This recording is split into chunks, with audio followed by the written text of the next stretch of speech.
ಕೊಡಗಿನ ಮುಸ್ಲಿಂ ಸಮಾಜದ ಸಂಕಷ್ಟ ಕುಟುಂಬಗಳ ಹೆಣ್ಣುಮಕ್ಕಳ ಉಚಿತ ವಿವಾಹ ನಡೆಸಿಕೊಡುವ ಮೂಲಕ ಬಡವರಿಗೆ ನೆರವಾಗುವ ಗುರಿಯೊಂದಿಗೆ ಅಸ್ತಿತ್ವಕ್ಕೆ ಬಂದ ಅಲ್ ಅಮೀನ್ ಕೊಡಗು ಜಿಲ್ಲಾ ಸಮಿತಿಯು ಕಳೆದ 24 ವರ್ಷಗಳ ನಿರಂತರ ಸೇವಾ ಅವಧಿಯಲ್ಲಿ 485 ಅರ್ಹ ಬಡ ಹಾಗೂ ಅನಾಥ ಹೆಣ್ಣು ಮಕ್ಕಳಿಗೆ ಮಾಂಗಲ್ಯ ಭಾಗ್ಯವನ್ನು ಕಲ್ಪಿಸಿಕೊಟ್ಟ ಕೀರ್ತಿಗೆ ಪಾತ್ರವಾಗಿದೆ. 24ನೇ ವರ್ಷದ ಸಾಮೂಹಿಕ ವಿವಾಹ ಕಳೆದ ಭಾನುವಾರ ಸುಟ್ಟಿಕೊಪ್ಪದ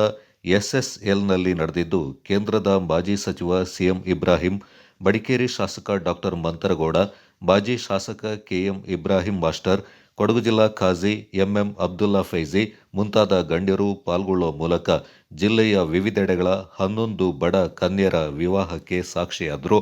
ಸರ್ಕಾರದಲ್ಲಿ ನೋಂದಾವಣೆಗೊಂಡು ಬಡ ಕುಟುಂಬದ ಕಣ್ಣೀರು ಒರೆಸುವ ಸೇವಾ ಕಾರ್ಯದಲ್ಲಿ ತನ್ನನ್ನು ತೊಡಗಿಸಿಕೊಂಡಿರುವ ಅಲ್ ಅಮೀನ್ ಸಂಸ್ಥೆಯ